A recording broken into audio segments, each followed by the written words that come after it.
There's something about walking between final resting places that reminds me of the very fact I can place one foot in front of another and move. Below my fickle feet lies an airlessness that reminds me to breathe, and the flow of air through my head and down my veins is cool as a river.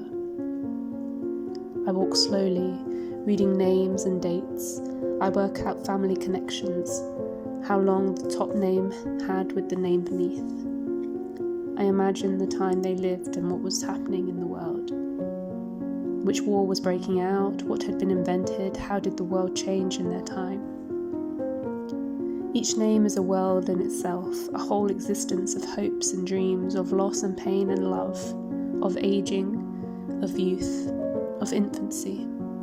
I imagine how death would have been a much bigger part of their lives and loves back then.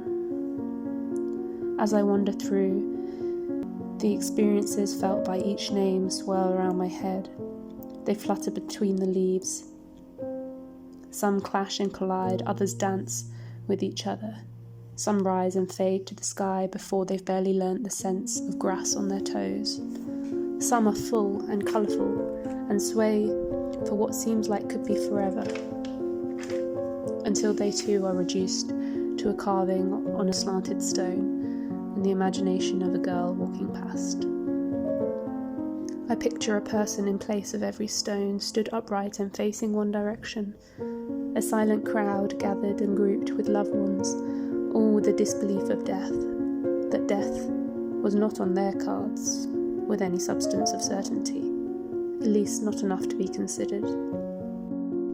And yet, these stones lie here over 100 years on, longer than anyone beneath the ground ever stood above it.